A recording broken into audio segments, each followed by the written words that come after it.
This is the Horse Radio Network. This is episode 697 of Horse Tip Daily. A different horse tip, a different equine topic, a different equestrian expert every day. Horse Tip Daily brings the world of equine knowledge to you, one day at a time. Today's tip is brought to you by EquestrianCollections.com.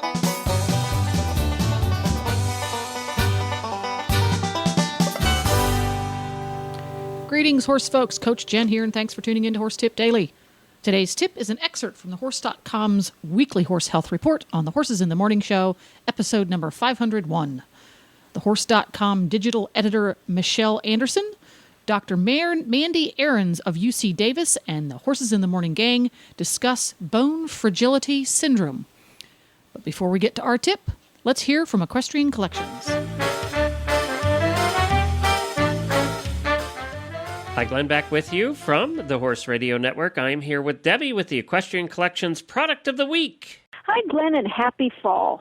Since it's the autumn season, I wanted to feature our new waterproof turnout sheet. It's called the Centaur Don't Shoot Waterproof Turnout Sheet.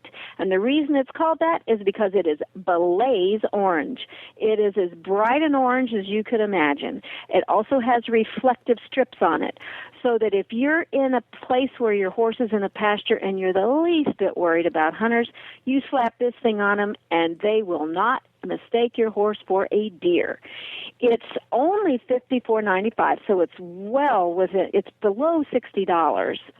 And it's only 420D, so it's not designed for a D meaning denier. It's not designed for, rough, being rough out there in the fields, but what it is designed for is for visibility. I have a lot of customers who are concerned about that these days, and this is our answer to that. It is a waterproof turnout. It's waterproof, breathable, and it's got the reflective strips, so it's good to see day and night. It has a double front closure. It has the D-rings for the leg straps, but the leg straps don't come with it, so that's no problem. Most all of us have extra leg straps around, or you can order them from us as well. It also has front leg arches, so it fits really well. It's a Centaur product, which is a well-established vendor that we sell a lot of. This is just the first time they've gone into the protective environment, and I think it's a great idea for fall. It is very bright. We used to have that problem in Pennsylvania where we lived. There were hunters all around our farm, so I love this product. It's available in all the usual sizes from 63 through 87, so your bigger horses as well. You can find it at EquestrianCollections.com. And Equestrian Collections also has a bunch of reflective stuff for humans as well. You can find that at EquestrianCollections.com.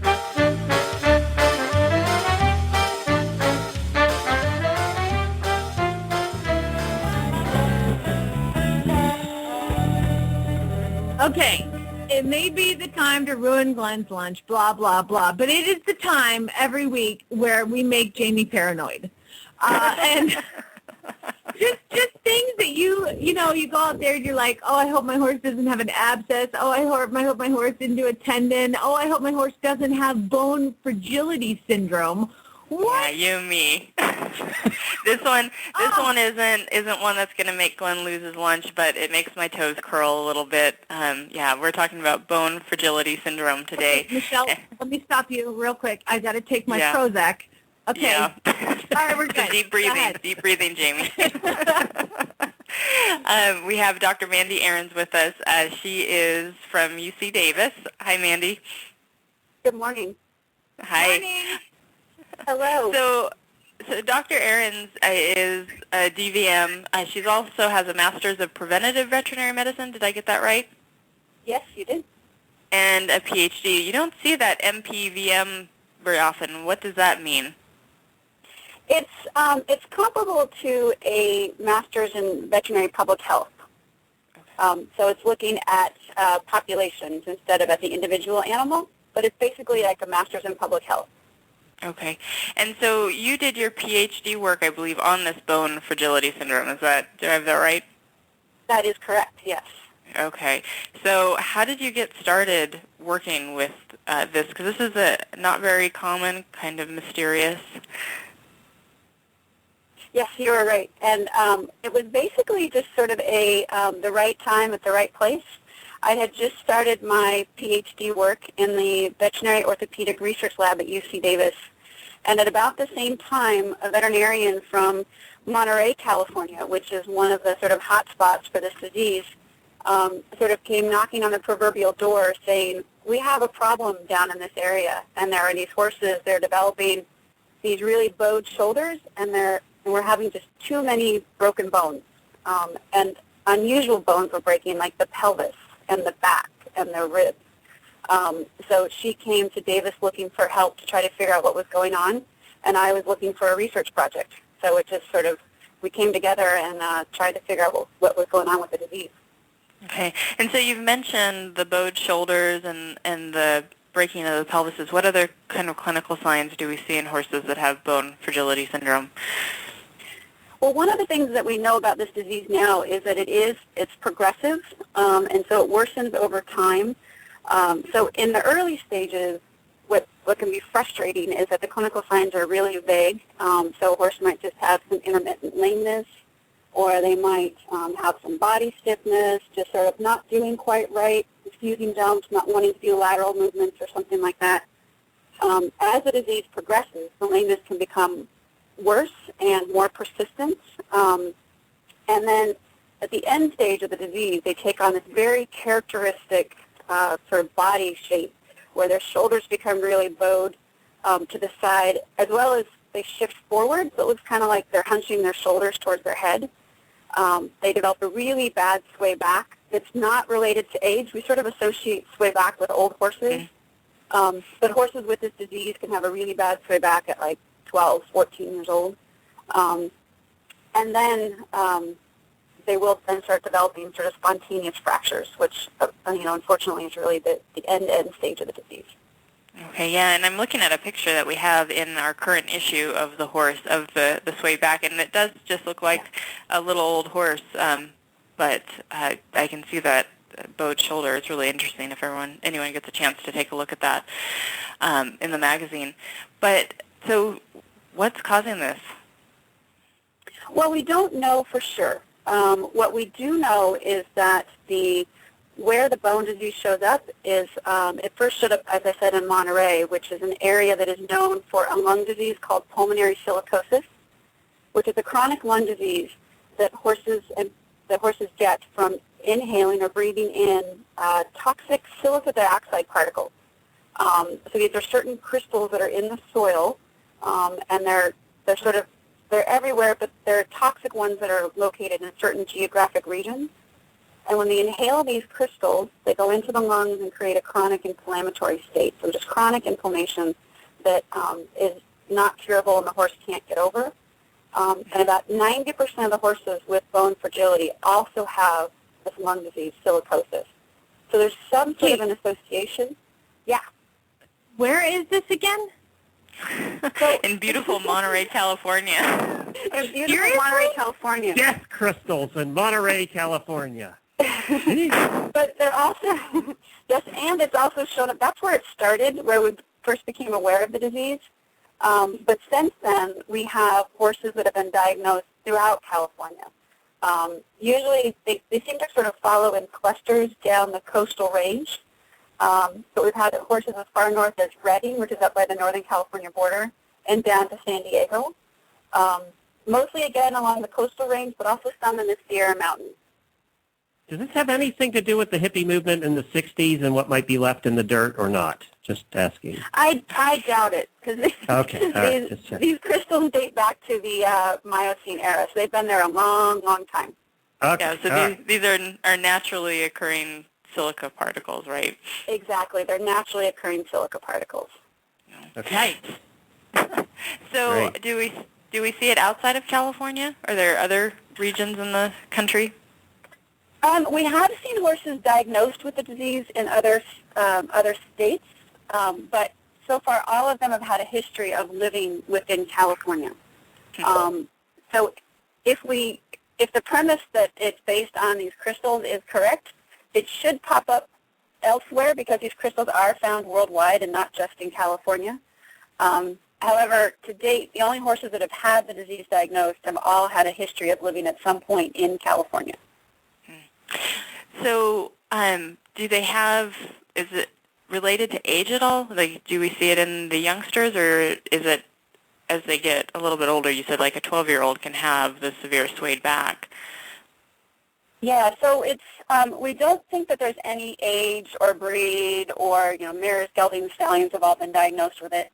The youngest horse we diagnosed was 4, and then we've diagnosed horses up until their 20s and 30s.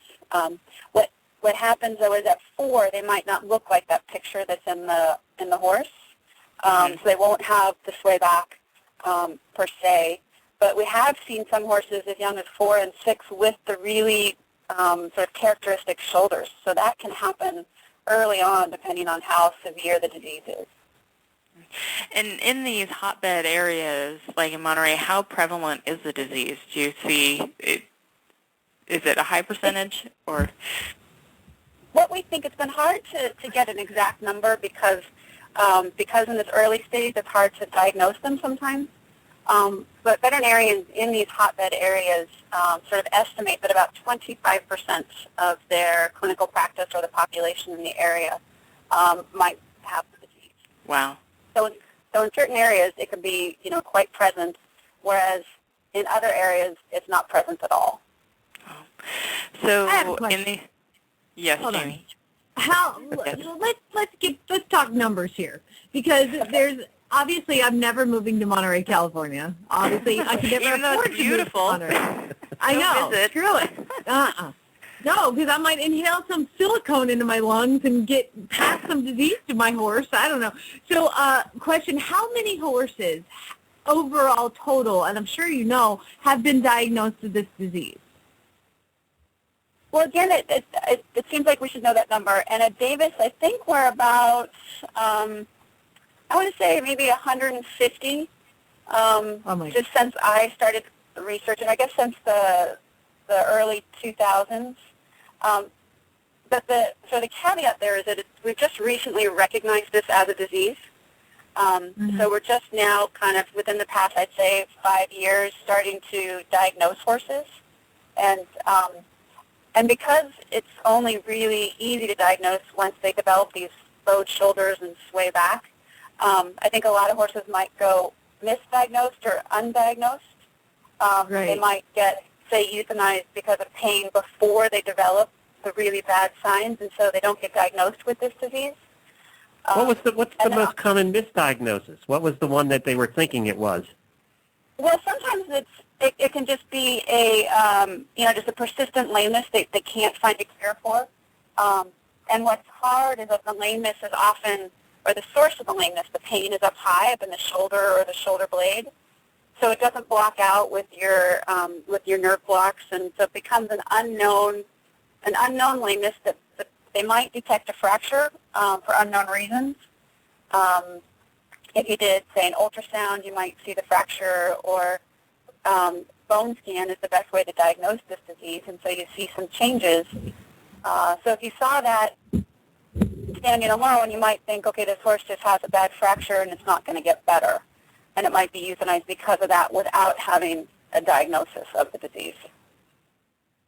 So but 5 years, 150 cases, I mean, that's starting to add up. Well, actually, the 150 cases is since, I think, 2003, maybe, or the late 1990s. So that's over probably 10, 15 years. And then the other issue with Davis is that Davis itself is not in a hot spot. So we only get the cases here that veterinarians have referred to us. Right. So if we could somehow, survey veterinarians out in the field, out in their practices, I think the number would be much, much higher. Oh, great. So did you guys your research team come up with any recommendations for prevention? The only thing that we have so far is that if it is associated with silicosis, which it is that dust control and trying to prevent the exposure to those crystals. So this could be feeding not on the ground, not in the dirt, feeding in a barn, feeding elevated, some people have tried mulching the paddocks so that the dust is less. The hard part, again, is that since we don't know for sure that it is caused by the crystals, this may not completely solve the problem. But it does seem to, on the farms that have done like mulching, it does seem to reduce the number of horses that get diagnosed there. Just move. Sounds easy. Oh, yeah. It's beautiful there. Have I said It is that? pretty, and you know, I don't want to just totally dissuade you from moving to Monterey, because there are some areas in Monterey that are completely fine. It's not the whole county. Yeah. Yeah. So, well, okay. Well, thank you, Dr. Arens, for doing this. This one's fascinating. Yeah. Well, It's thank really you. interesting because, I mean, I just had never have heard of something like this. And for you, congratulations on getting all this research done. And I know it's going to be kind of a lifelong passion of yours to kind of learn more about it. And, you know, I'm just glad there's smarter people than me out there like you doing this kind of work. Oh, well, thank you. And yeah, we hope to continue doing more research at Davis and figure more things out about this strange disease. Well, there you go. To listen to more of the Horse.com's tips, just go to horsetipdaily.com and go to the experts drop-down menu on the left. If you love listening to the Horses in the Morning gang putting in their 2 cents on horse health topics, tune in to Horses in the Morning at horsesinthemorning.com for your weekly fix of up-to-the-minute horse health information. You can also go to thehorse.com, where you will find the motherlode of horse health information covering pretty much every topic imaginable. Don't forget to support our sponsors here on Horse Tip Daily because they make these podcasts possible. Today's podcast has been brought to you by EquestrianCollections.com. Just like Horse Tip Daily brings the whole world of equine knowledge to you, Equestrian Collections brings the whole world of equine online shopping to you. Check them out today at EquestrianCollections.com, and while you're there, tell them Coach Jen sent you. Please stop by the Horse Tip Daily Facebook page and let us know what you think of the tips you hear on the show. It's also a great place to tell us about topics you'd like to hear us cover on the show. You can subscribe to all the great shows on the Horse Radio Network through iTunes or Zune and get your horse podcasts automatically downloaded to your iPod, Zune, or MP3 player. You can also listen to the shows right on Facebook. The player's right there every day. I'll be back again tomorrow with another new expert and a different horse tip. Until then, go ride your horse! The Horse Radio Network and the Horse Radio Network hosts are not responsible for statements of guests or their opinions. Use your own judgment when listening to the tips provided by the experts on Horse Tip Daily.